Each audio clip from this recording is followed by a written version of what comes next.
Hi, everyone, and welcome to Magnifying HR Voices. My name is Julie Turney, and I am your host. For those of you who know me, interact with my content, you know HR is my space. This is where I sit, this is where my passion lives. And if you are joining us today, I have a feeling your passion is the same, your joy is the same. So thank you for being here. As you join the conversation today, let us know who you are, where you're joining from. Our conversation today is going to be a very interesting one. But before we get started on that conversation, there are a couple things that I just wanted to talk about as we go into the conversation today about why HR needs HR support. I have been in the HR space for over 15 years, and it's always been one of those things for me where you go through your highs and you go through your lows. And yes, you have your friends to support you. Yes, you have your colleagues in some way in other organizations. You have a mentor, whatever the case may be. But there's only so much each of these people can do for you up to a certain point in your career. And therefore, it's important for us to understand why we need to get additional support to help us in our professional development of our careers. And so Magnifying HR Voices is a sub part of my regular podcast, which is HR Sound Off. And on this show, every week, I'm going to be interviewing amazing HR professionals from all over the world, sharing their stories and their experiences in the HR space. This is important because it's not just on conversations with regards to what HR needs to do better, what HR should be doing, things, future trends and things to look for in the HR space. There's way more. There's so much of that out there. But I am here because I care about HR as a profession, and I care about the people that make up this profession. So today and every Wednesday, this same time, I will be having this conversation with you guys. And the first question I am going to ask you is, how are you doing, people?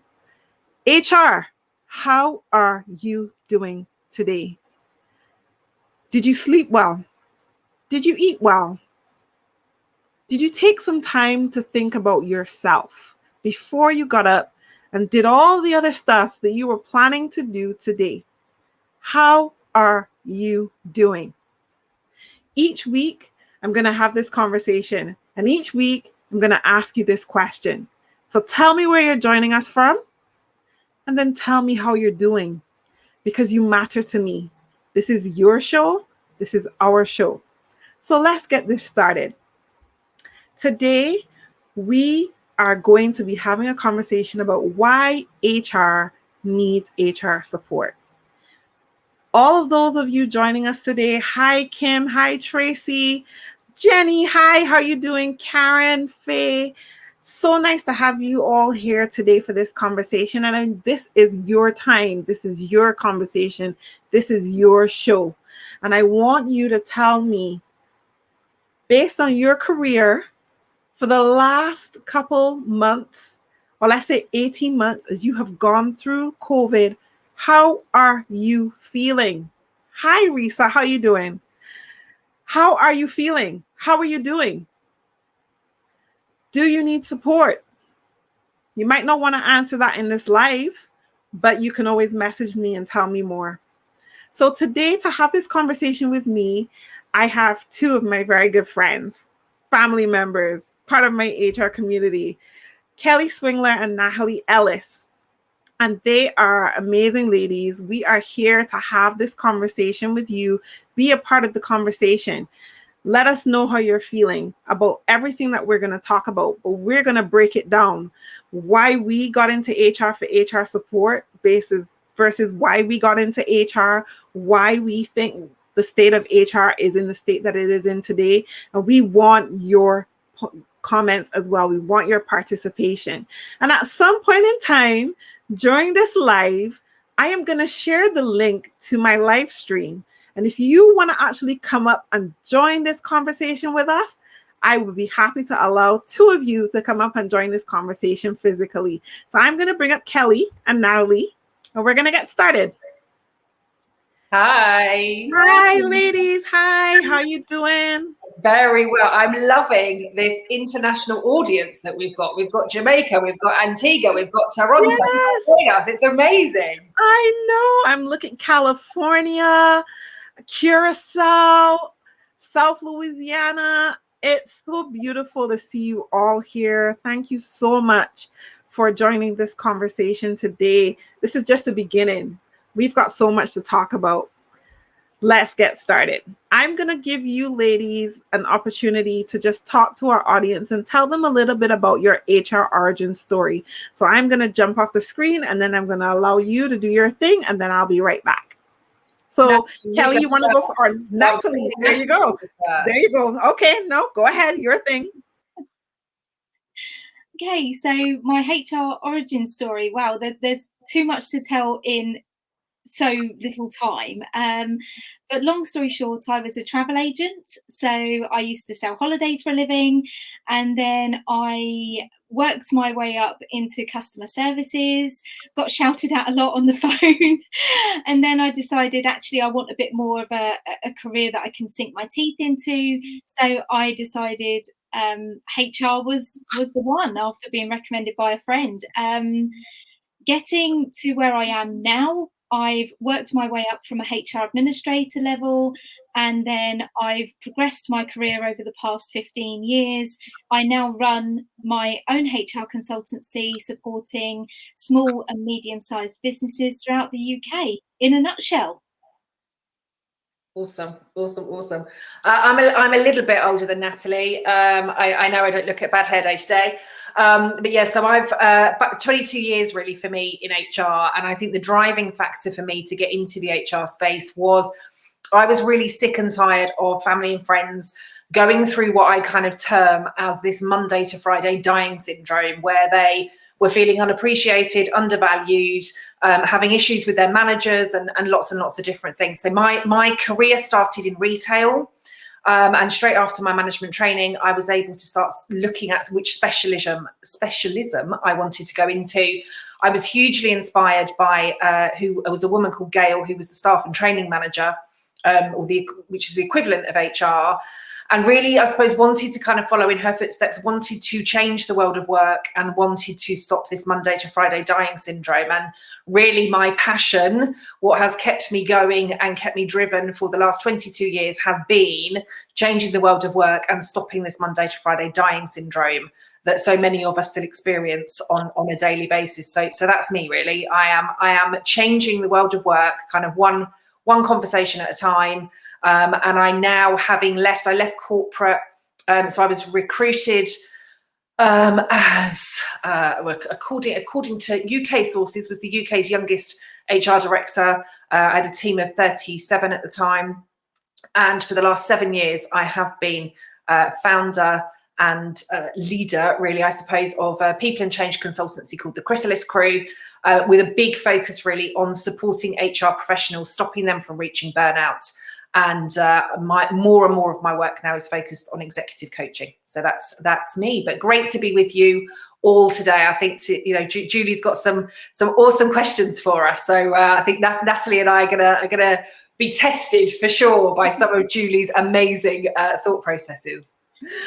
Oh, thank you so much for your introductions. I really appreciate it, ladies. And I'm really excited to have this conversation with all of you, whether you are here in the stream or you're just here listening on LinkedIn. Thank you so much for being here.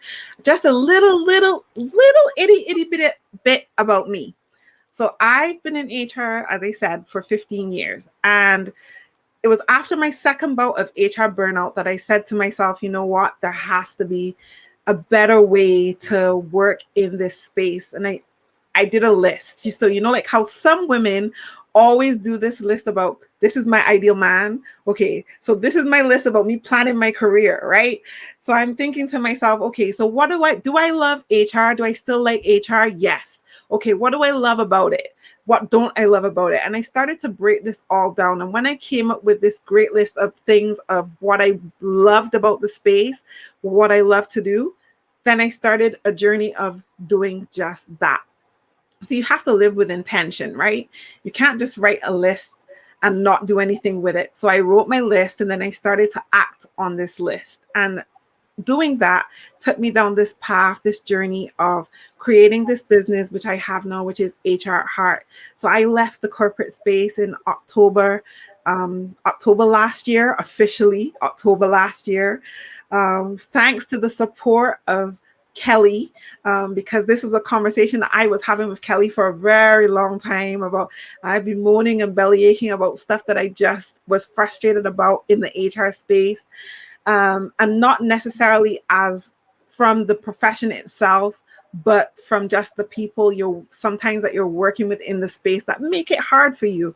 And one of those conversations that will come up later down is when your values as who you are as a human being no longer aligns with the values of the organization that you're with, or the values of your CEO who you are supposed to be working closely with. When those things start to disconnect, things start to get ugly, things start to get very hazy in your space, and you have to make a conscious decision about what you're going to do next. And I made the conscious decision to walk away and leave corporate, because I decided there was so much of me that was for other people and other things and other places that would appreciate it than there was for me to stay in a place that would suck my soul.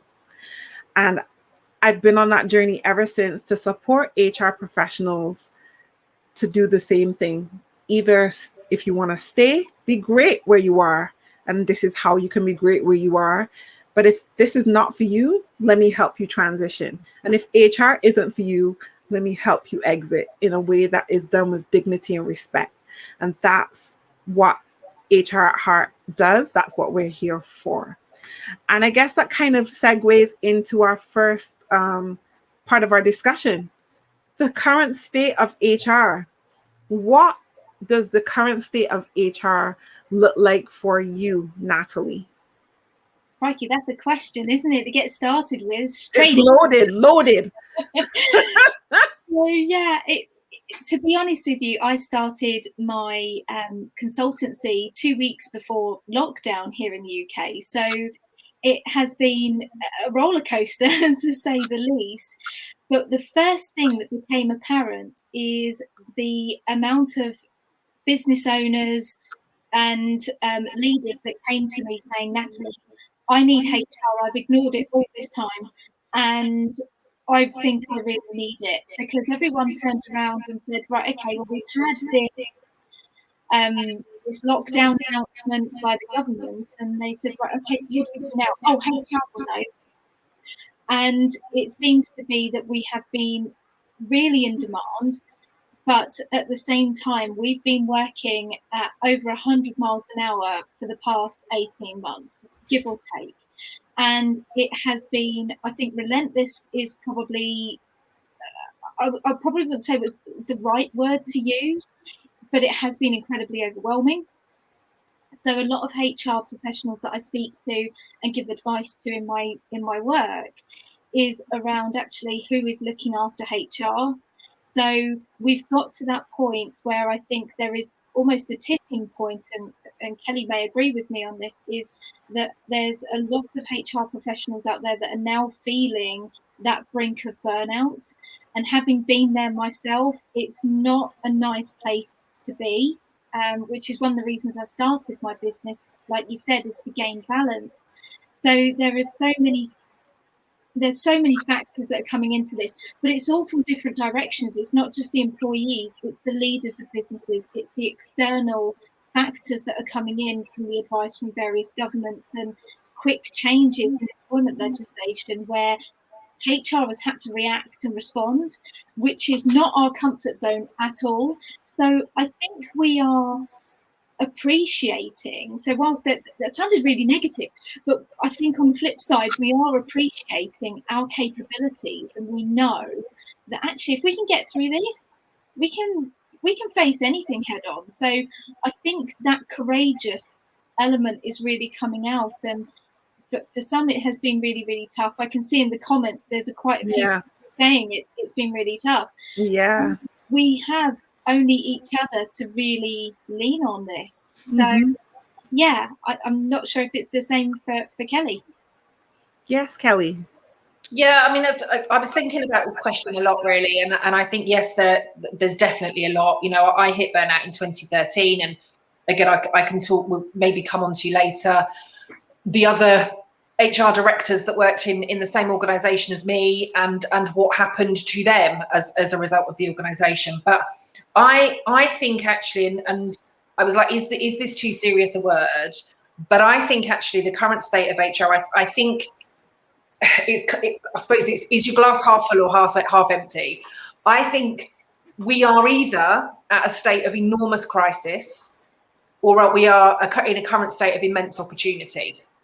And I think a lot of that is going to depend on the leaders and the organisations that we're working with, our own mindset, our own energy levels, and how it is that we take it. I continue to speak to HR professionals that are breaking and HR professionals that are broken. And I've run. I did a session this afternoon for an HR team who are desperate for clarity and direction from their exec team, and who have been crying out for clarity and direction from their exec team for what feels like forever. And yet the HR team are still absolving, the exec team are still absolving a lot of responsibility. Well, it's HR's problem. HR will fix culture. HR will fix engagement. HR will do this. HR will do that. And the HR team are almost at breaking point.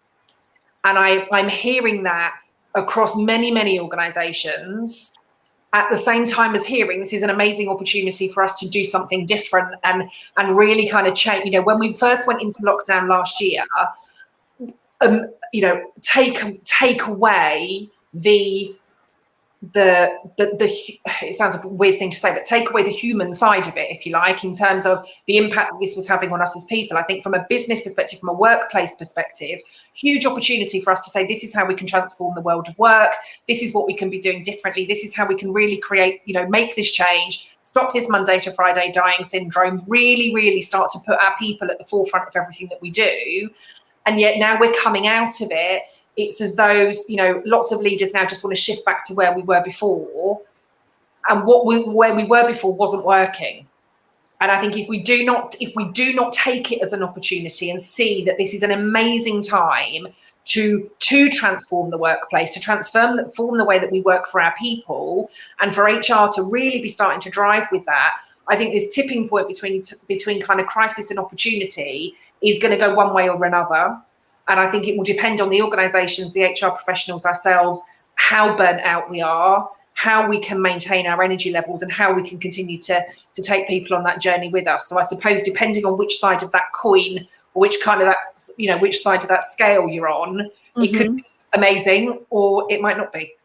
Yeah, you are so right on so many levels. Like, I could not agree with you more. The audience is agreeing with you as well. And this is the subject that I talk about all the time, about HR being in crisis. If you read the articles and you do the research, it's all there for you right at the brink. And I remember reading a report from Reward Gateway some time back, where they were saying that HR leads, at least 90% of HR leads were saying that 2020 was the worst year ever in their HR career. And that's whether you were in HR for 5 years to 20 years and beyond. People at the HR leadership level were struggling. HR teams are breaking down. And even though now we're at a stage where we've kind of figured out where we want to go in terms of what's going to happen going forward in returning to work, not returning to work, or whatever that is, now that the adrenaline is kind of waning to some extent, now you're seeing the effects of, this is how I'm really feeling and I am not okay. And this is what lockdown has taught me about what I can accept and what I will accept and what I won't accept. And that something needs to happen differently in my life. And I'm having this conversation every single day with HR professionals. And I actually read another report. I cannot remember if it was Forbes. I can't remember where I read it, but it was a report nonetheless. And that report actually stated that especially women in HR, we're going to start to see a huge transition of women in HR leaving the profession because they're just at the point where we've had enough. We've had enough. Like if I last year at the end of 2020, beyond breaking point, was like, no, like I cannot do this anymore. And that last, and I say last bout of burnout, but I don't know what life will bring. But if I burn out again, it's got to be because of something that I love. It's not because I am helping someone else create a legacy for themselves. I'm supporting it in some other way, but not the way that I was doing it before. But my mom had to will me back to life. Like my mom sat at my bedside for 4 days. I could not get up to eat or anything. It was awful. And I made a conscious decision in myself, look, I cannot do this again. I can't let my mom see me like that again. I can't let my children see me like that again. I can't be this again. And there are a lot of us in the HR space that are at the same point. And so I 100% agree with both of you. I honestly believe our current state is crisis mode. And a lot of us are just trying to figure out what happens next for ourselves personally, organization aside, because our own self-care really matters. And I thought that it was so, this is something I wanted to bring up. And I just thought about Naomi Osaka and the fact that she stepped away from the French Open because of her own mental health. Superstar, rising, sacrificed something, a great opportunity for her own mental health. So I have to ask the question of HR, like, what is the problem? Why can't, if athletes at the star level, famous people recognizing I need to take a step back for my own self-care, why is it that we in HR just can't seem to get this done? What's the problem? What's our problem, Kelly? Oh, like we got 4 hours for this chat, yeah. No, we don't. I think a big one for me, and again, I think when I speak to lots of people, so as I said, I hit burnout really badly in 2013. It took me 7 months of severe physical. It had a huge physical impact on me. I ended up 7 months after starting to experience some of the pains, having 2 operations within 48 hours. And when I was then kind of, talking about going back to work, my sons literally said to me, "Mum, your job is killing you." And it was like this is the eye opener. I left the organisation that I was at, and then found out after I'd left that the 2 previous HR directors had both developed very serious physical illnesses. And whilst we can never say whether it was linked or not, my replacement, having been in the job for less than 6 months, died in her sleep whilst at a leadership development program. And that was the point that I reached out to the HR body in the UK to say, what the hell are you doing for HR professionals? Like, this is real. This is 4 of us within one organisation. What the hell is happening? And I was basically the CIPD's response was, contact your EAP provider. And it was at that point that I recognised that something needed to be done for HR. So I developed the world's first mental wellbeing for HR program to focus on the mental, emotional, physical wellbeing of HR professionals. But what I hear so often is, this will not happen to me. Mm-hmm. And during lockdown, we provided, Chrysalis Crew, so my consultancy provided free access to the HR hub. We were providing free mentoring. We were providing free coaching. And very, very few people took us up on that. And what we got, we haven't got time. It needs to go to other people. We're too busy doing the other stuff. And my response to every single person was, if you do not make the time now, you're going to suffer the consequences later. And that wasn't a threat. That wasn't a scare tactic. That was the reality. I have had since January, there are literally hundreds, and I'm not exaggerating there are hundreds of HR professionals that have messaged me, got in contact, reached out to say, You know, I've been following you for years. That stuff that you've been talking about, I never thought it was happening to me, and now it is. And I think that's the reality. Like, we are not superhuman. We cannot continue to keep putting everybody else above ourselves. And, you know, I know we talk and, you know, there's all the eye rolling about the analogy of making sure that you put your oxygen mask on first, but that is exactly what needs to happen, because we are not superhuman. We, you know, we don't have additional hours in the day. We do not have, you know, superhuman powers that we can pull out to just give us the energy as and when we need it. We have to start prioritizing. And we have to recognize, because we do the whole, well, you know, I'm here to support the business and I'm here to do this and I'm here to do the other. You can't do any of that if you are not in a fit state to be able to do it. I'm working from my hospital bed because I did not want to let my team down. As an HR director, I wanted to demonstrate that I could do everything I needed to protect the people, to do my job, to be the absolute best that I could be. When I left, I was very, very quickly replaced. My sons cannot replace their mother if I end up in a role that is killing me.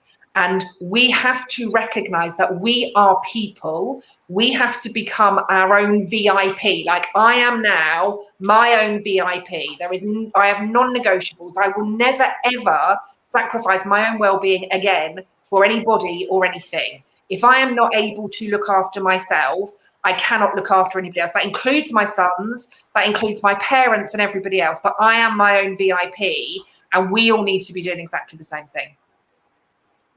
Natalie, please, because I can't. I'm speechless. I can't top that. But you know what? I think, speaking from my own personal experience, a lot of what Kelly has said has made me feel a little bit emotional, I have to admit. And I don't get emotional very often, but it's one of those where, yeah, Kelly, you've got to me. I have that effect on people. I have that. It's one of those things. I was really ashamed. I was a keynote speaker at events talking about the importance of HR looking after itself. I was speaking about men's mental health and the taboo surrounding that. But then when it happened to me, I'm sat there and I'm like, no, this isn't happening. I ignored it, and I was past that point of burnout. I was still going to work every day. I was still attending all of my additional commitments that I have externally. And it all just got too much. It felt like there was two of me. So there was HR Natalie, who kept ploughing on and ploughing on and ploughing on.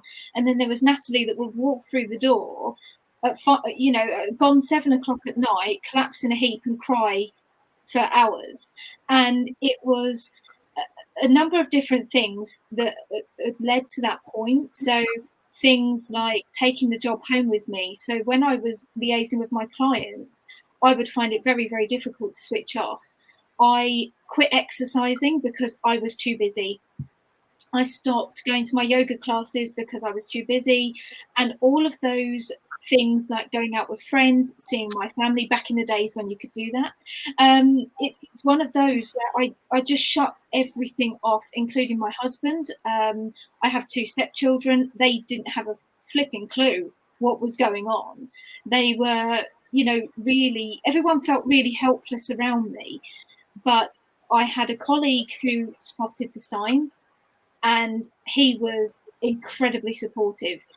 So he checked in on me, and if he hadn't have done that, I am very, very grateful to say that, you know, he almost, you know, I could say that he saved my life. I could hand on heart say that.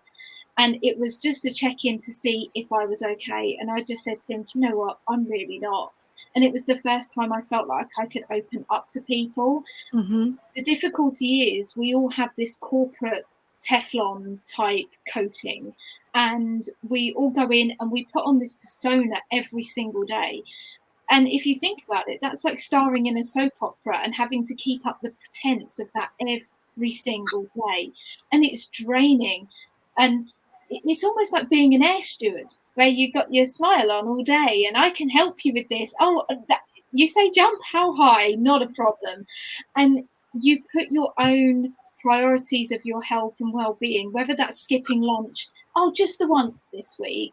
The once turns into 2, 3, 4, 5 times a week.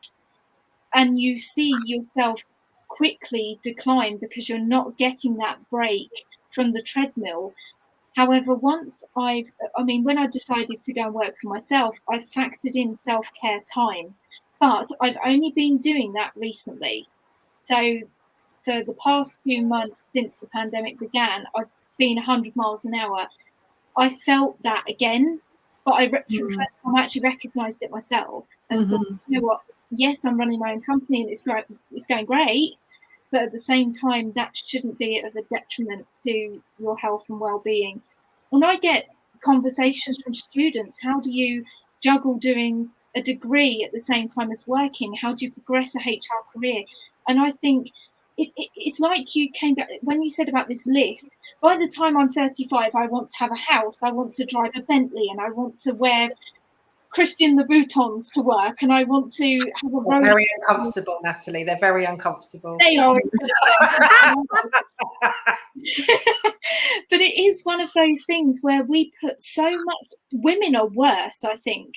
We put so much pressure on ourselves that we're going to have a certain career, we're going to earn this amount of money, we're going to have this, and it's just psychological pressure being piled on top all the time. But we're getting that from a very young age. My stepdaughter is 15, or she's going to be 15 in September. She is already saying, I'm not enough.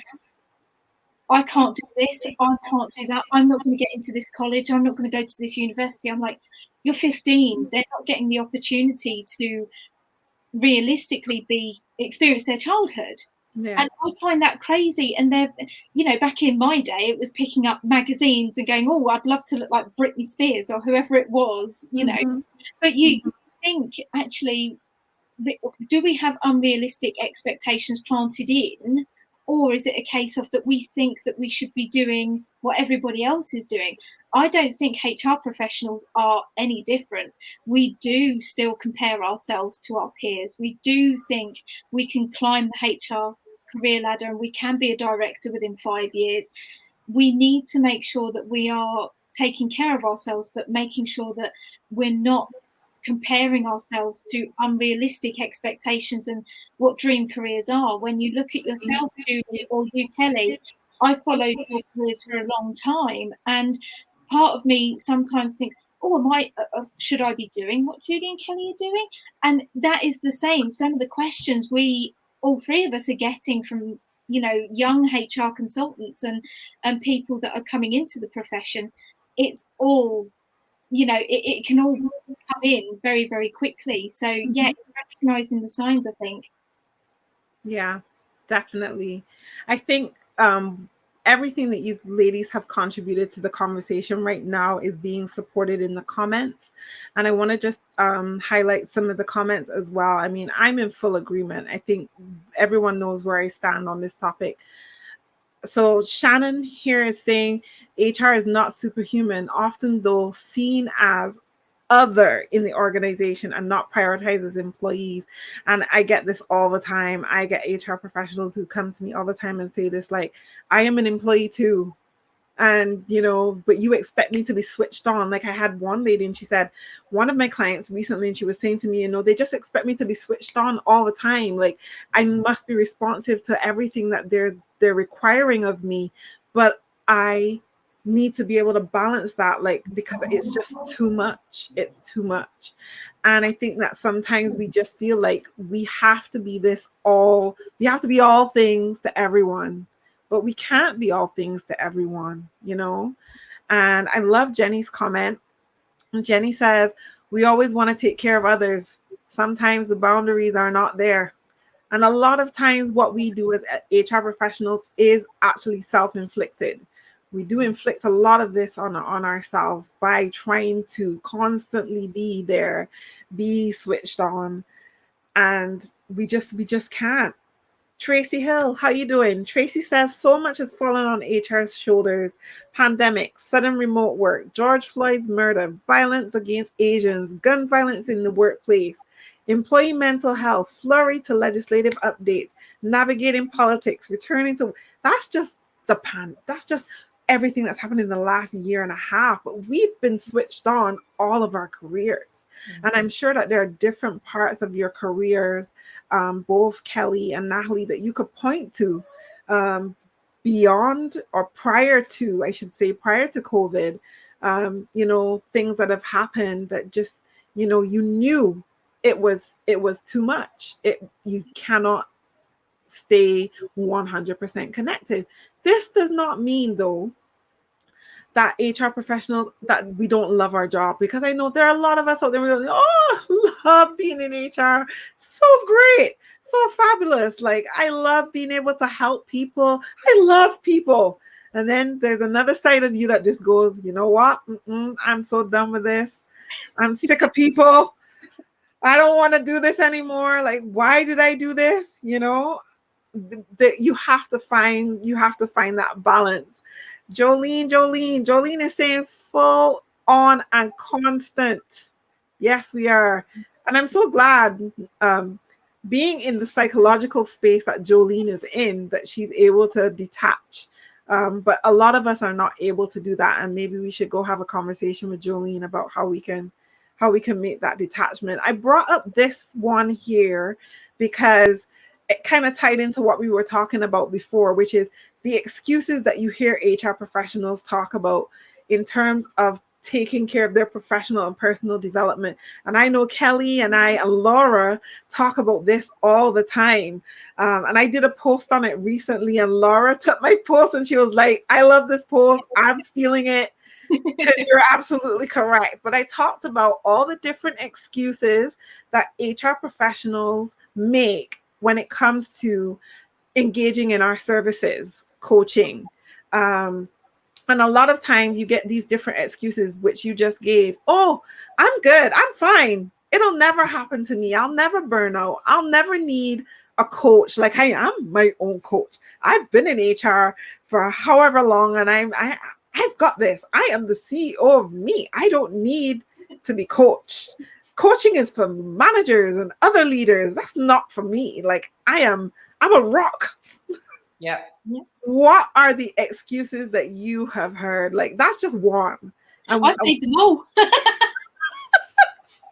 not going to lie, I've made them all. I'll be first to say that I have been terrible at making excuses. It could be I'm busy. I could say that, you know, I'm fine.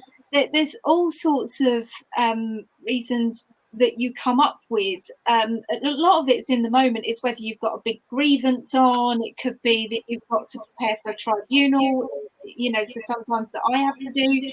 It's one of those things where you just think, do you know what, you really just putting it on the back burner, because you're going to have to come to it sooner rather than later.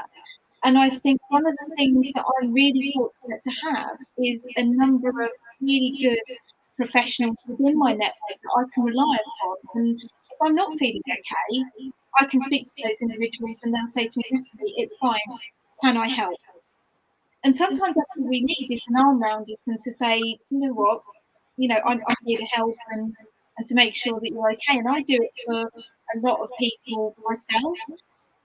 There's a lot of people out there that feel a bit lost, and that's understandable. We haven't seen people in real life for quite some time. Yeah. So almost a detachment there, but there's so many things that come into play. Things like anxiety. People might be too worried to actually approach someone, or they'll be seen in my sense, or the reason that I deep down didn't want to do it. I thought I was weak. I thought it would really impact upon my professional reputation that I'd worked since 2007 to build. And that's the hardest thing, is admitting that to yourself. Yeah. Kelly? Yeah, I think it's the same thing, isn't it? Like, I don't need it. I'm too busy. I'm HR. You know, I'm here to support the business. I've done all of that already. I'm good enough at it already. I don't have the time. There's no money. CEO won't pay for it. There's no money in my budget. There's no risk. There's no, you know. But I think, again, if we look at, you know, for me, what are the reasons that we're making these excuses? And I think for me, a lot of it comes down to our own self-worth and how we see ourselves. I think some of it is a deflection. Like if we offered right here, right now, like the best course ever that was going to help HR professionals to better support the business and the people within the business and the leaders or the, you know, people or whatever, I guarantee you everybody would be jumping on it, because if it's about supporting others, I'm on it, right? The best HR professional ever. I want to know it all. I want to do it all. I want to deliver it all. As soon as it's like, okay, now it's your turn to ask for what you need. Well, I'm all right. I don't need anything. Yeah. And I think, again, if we continue in that, like I have seen, you know, again, there's 22 years of this for me, right? But I have seen some amazing people that talk about conflict resolution. Well, I don't need conflict resolution because I'm HR. People are talking about coaching. Well, I don't need coaching because I'm HR. Presentation skills, I don't need that because I'm HR. Well-being, I don't need that because I'm HR. And it's almost as though like we somehow, whether it's come from the sector, from our training, whether it's something that we've put on ourselves, whether it's something that our execs or CEOs or anything have created, it's almost like this bubble of we are expected to deliver everything. Like we're supposed to be the experts in everything. And to Natalie's point, like if I ask for help with that, I might be seen as a little bit weak. So actually, if I do ask for a coach, or I do ask for some development, or I do ask for some training, there's almost this kind of, so in effect, what I'm saying is that I'm not good enough. And we don't want to admit, and it's nothing about that. It doesn't mean that you're incompetent. It doesn't mean that you're not capable. It doesn't mean that you're not enough. It just means that you want to be better at what you do. You want to grow. You want to change. Exactly. And I think we continue to be, and you know, I've spoken about this a lot. I think sometimes in HR, we are absolute hypocrites in that we expect the rest of the business to be attending these training courses and doing this training and looking after themselves and finishing early and focusing on their well-being. We don't do any of that for ourselves. And it's like, actually, when we then talk about the lack of respect or the lack of trust or whatever, I wouldn't trust anybody. Like, you know, Natalie, to your point, right? I'm stood up being a keynote speaker talking about well-being, and I'm not doing it for myself. Like at some point, that's going to slap you in the face and say, right, you're not doing it, so I can't believe you. You lose that credibility. You lose that trust. Now, we all fall into that trap. You know, I've been talking about this stuff for I don't know how long. I don't always do it myself, but I'm then not pretending that I don't. If I screw up one day, I'm going to put my hand up and say, guess what? I screwed up this week, or I screwed up last week. I've done bugger all for my own self-care for the last month, but now I'm back on track. But I'll own that. I won't say I'm perfect, I don't need help, and I'm not going to talk about it. We just become totally hypocritical, and we've got to challenge that. So I think some of the excuses are, don't want to be found out, confidence, time, money, budget, all of those things and more. I would add, I 100% have heard all of those, agree. I've also heard, and I think this is a big one, like within our own space, within our own profession, but it'd be embarrassing for my peers to know that I get coaching. But you know what? I've been in HR for 15 plus years. I have a coach. I am a coach. I have a coach, and I have a therapist. Me too. And I am not ashamed to say it, because without them, I wouldn't be here today. I probably would be in the grave. When I, you know, on many evenings I come home and hear my children say to me, you know, Mommy, you work yourself. You work too hard. You work too long, you know, and sometimes you leave the office, then I come in my home office, and they're like, I've had my 16-year-old son take my hand and go, okay, go to bed now. Do not come back in this office. I've had my daughter do it. Do not come back in this office. You can't keep doing this. And, you know, there's one thing about working hard. You want things for yourself and your family that you probably never had when you were younger. Like that, like mindset, no, we need to stop it, because your self-care matters. If you give your kids everything they want, building your career, there comes a point where you can't enjoy it with them, because you're either in the grave, start craving crazy, and you can't relate, then what's the point of everything that you did for your family in the first place? There's no point to it. And I think a lot of HR professionals, a lot of people who are coming to me now, and same for you, Kelly, same for you, Natalie, who are now realizing, look, I can't do this anymore. I really do need to get some help, and I need to put some time on your calendar.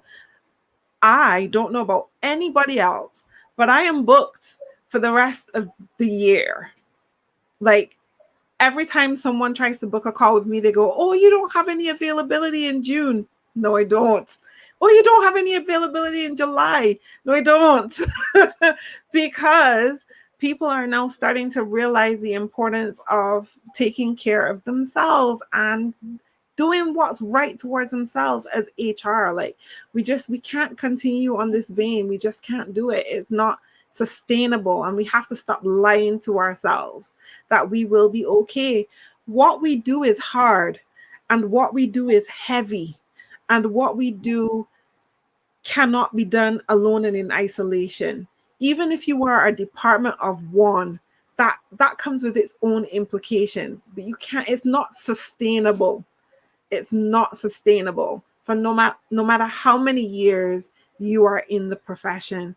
You can't continue that way. It's not sustainable. It will not work. So I gotta ask this question. We've talked about the state of HR. We've talked about the excuses HR professionals make. We've talked about the services that we offer.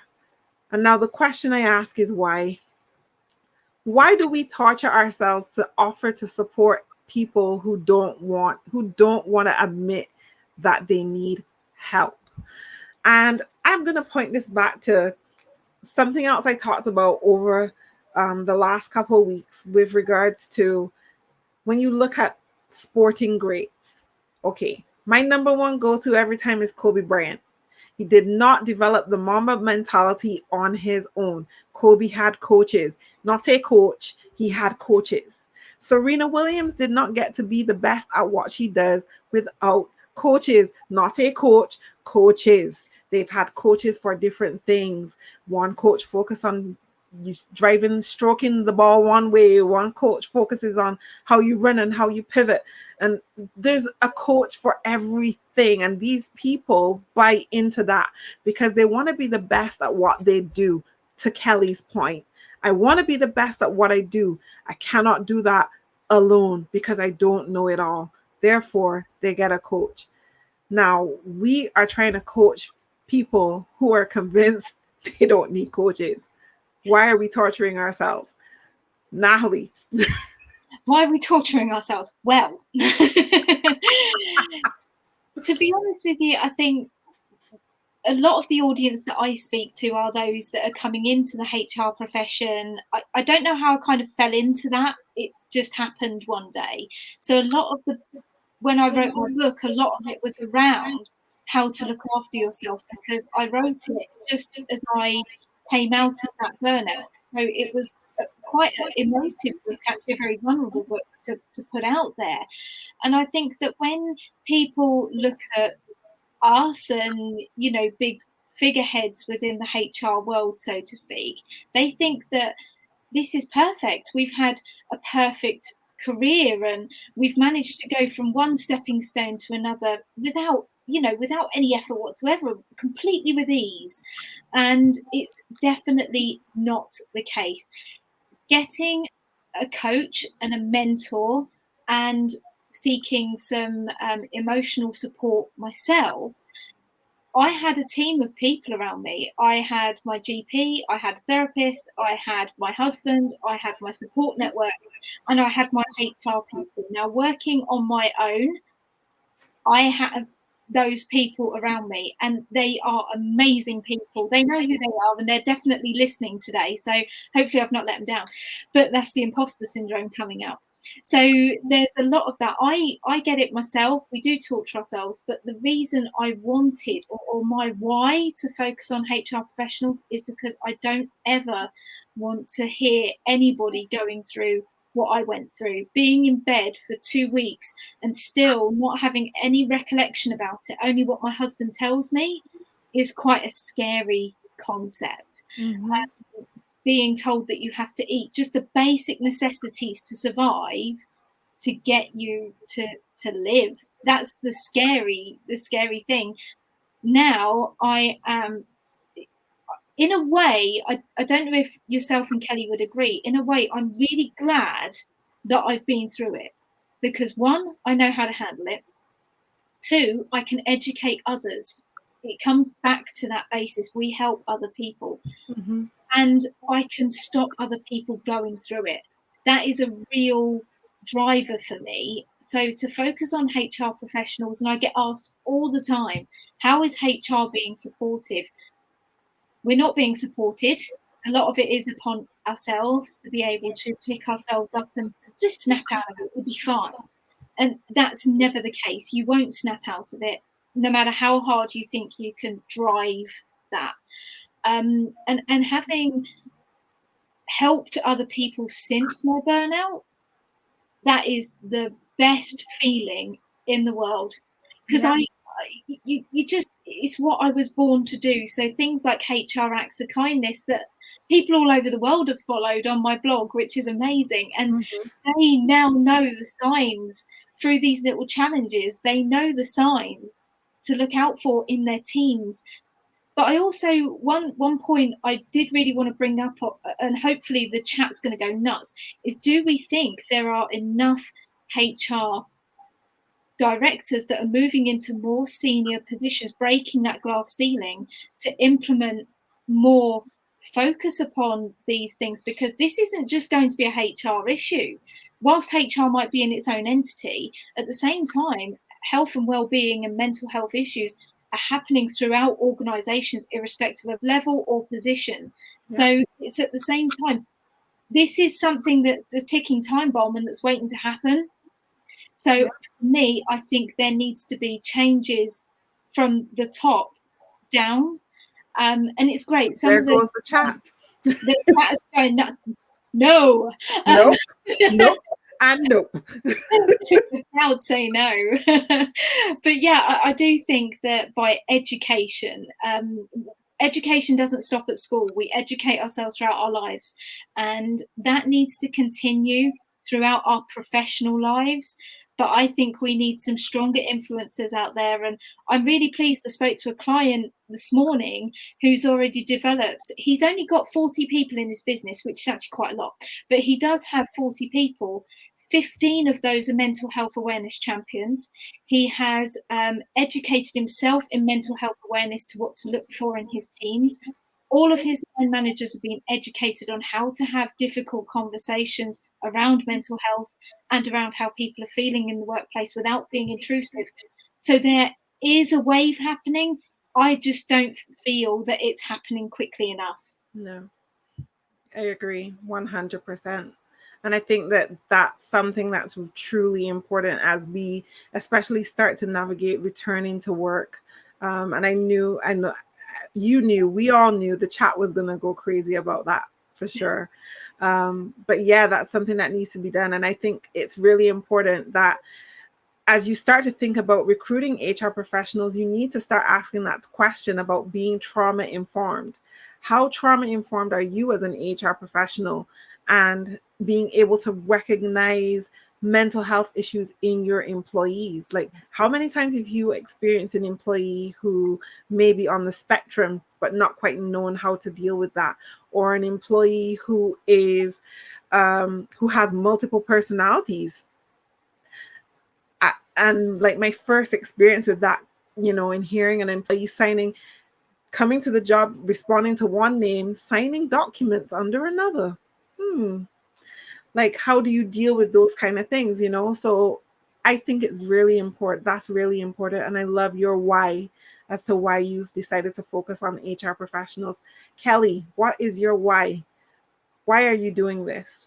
Same as Natalie, really. I suppose to answer your question, I didn't decide to do it. I think if it was something that I could have run a mile from, I think by the time I'd kind of started my consultancy, come through the burnout, I'd fallen massively out of love with HR, didn't really want to do anything. I wanted to kind of help businesses kind of focus on a lot of change stuff, but I didn't really want to do it. I think the turning point for me was as I said, when I found out that my replacement had died in her sleep, reached out, like, basically, what is happening in the HR profession? Like, what is, like, this is crazy, absolutely crazy that this is happening. The fact that there are so many people at burnout, reaching burnout, not getting the support that they need, jumping from, thinking. Also, I think in some respects, it's like, well, it must be that organisation, so actually I'm going to go to another organisation, but we don't allow any of that healing or proper recovery. So we're jumping from company to company to company, and it's not getting any better. And then we start to think that we're the problem. It must be us, because we haven't gone through that recovery. So then like, imposter syndrome's enormous. Yeah. Then we jump out of corporate, and it is like, so then I want to start my own consultancy, or I'll go back into it. But there's still that there, because we haven't acknowledged what the real issue is. I think for me, so it wasn't a decision for me. I think I wanted to get to the bottom of where my burnout had come from. So in addition to all of my other ridiculous qualifications, then I did a lot around kind of neuroscience, and I did a lot around psychotherapy. I wanted to understand why I had got to that point. And I think once I understood that was really one of the driving points for me. And then I think the second was, it just kind of kept coming, and more people, as I started to tell my story more and work with more people, I've been through the same. I want to talk about it. Could you come and speak to this group? Could you work with us on this? Could you work with us on that? And I think then the creation of the Mental Wellbeing for HR workshop was like, this really is an issue. We've spoken about all of the stuff that HR have had to deal with over the last 12 months. That's in addition to all of the stuff that we're already doing. Like, in addition to that, we have been dealing with redundancies, restructures, furlough. Like, we didn't even understand what that job was 12 months ago. We've still been recruiting, we've still been training, we've still been focusing on wellbeing and engagement and pay and reward and benefits and all of the rest of that stuff. And yet, like, it's a lot. And one of the things that I do I get people to do in that workshop, or, members of my team now get people to do within that workshop, is list all of the things that we are responsible for. Yeah. And how often these things are responsible. And when we see it on, like, oh my God, like, yeah, that's why I'm working 60 hours a week. That's why I'm working 80 hours a week. This is what I need to do with it. So I think for me, it was more of a driver. I think if it had just felt like a choice, I'd have probably gone miles. Like, I've had enough of that. I want to kind of do something else. But it was this is what you have to do. Like, I would never want anybody to experience what I went through. No. And yet the more people that I speak to, the more of us have been through it, the more of us are going through it, and the more of us are closer to it. So I think for me, it was that driving factor, or we've just got to bloody well do something about it. Because, again, coming back to that kind of comment earlier about crisis or opportunity, that's the kind of tipping point that we're at, really. Yeah, definitely. You know what, ladies, we had 6 questions. I think we've probably got to number 4, and our time is really gone. That tells me that we need to have a part 2 on this conversation for sure. And so I would love to have you both back for us to have a part 2 on this discussion. There's a lot we could talk about where this topic is concerned. And I think that it is a conversation that we need to continue to have.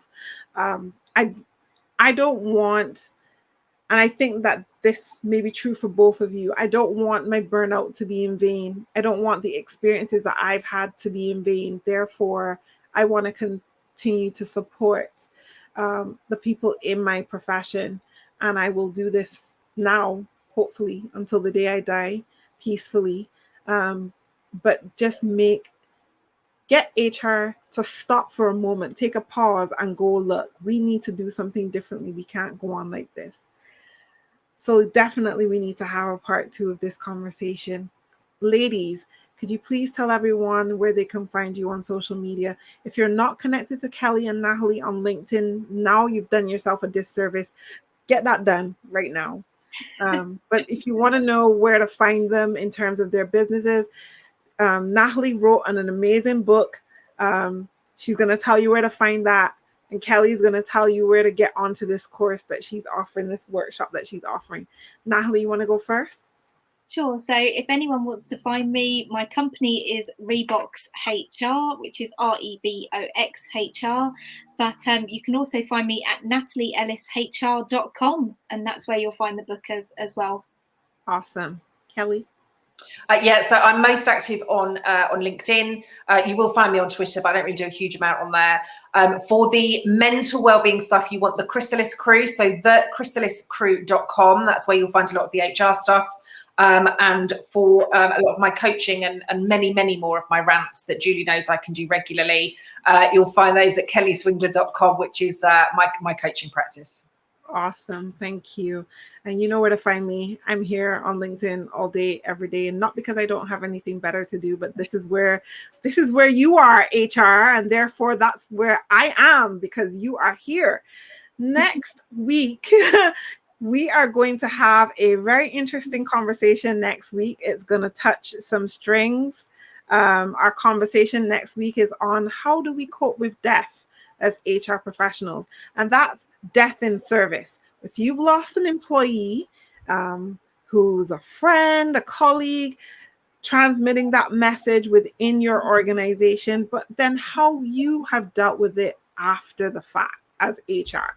And in addition to that, how you have dealt with the death of the most important person in your life and how you've continued to work through that as HR. Joining me for that conversation will be Tracy Spanenberg and Jennifer McClure. All my favorite HR people are just going to start turning up every single week. Tracy lost her mom, and Jennifer also lost her mom, and that's a conversation that we're going to have. I lost my dad. It's a conversation we're going to have because it's important. How do we deal with those losses and still do the work that we do as HR professionals? It's really important. Like I said, this is not your average HR show. We are not talking about the future of work, the world of work. You could go anywhere. You could go to CIPD, SHRM, anywhere, and hear those conversations. We are talking about the real deal stuff that happens within our space and how we as HR can get better and do better. This is Magnifying HR Voices. I am your host, Julie Turney. If you want to join this conversation, connect with me on LinkedIn. Send me a message and tell me, Julie, I want to be a part of this conversation. This is a topic I really would love to be a part of. And I would be happy to have you join us, because this is not just my show. This is your show, HR. And I am here for you. Ladies, thank you so much for your time. Thank you for having us. And that ends our broadcast for today. I'm seeing comments. I'm just going to check. Yes, guys, this is a conversation. We're going to have it. We are going to have it next week. And we will be back with Kelly and Natalie at some point in time before the year is over to have part 2 of this conversation. But Magnifying HR Voices is already booked up to September. So we'll see what happens. But we know we have to have this conversation again. Thank you. Thanks, everyone.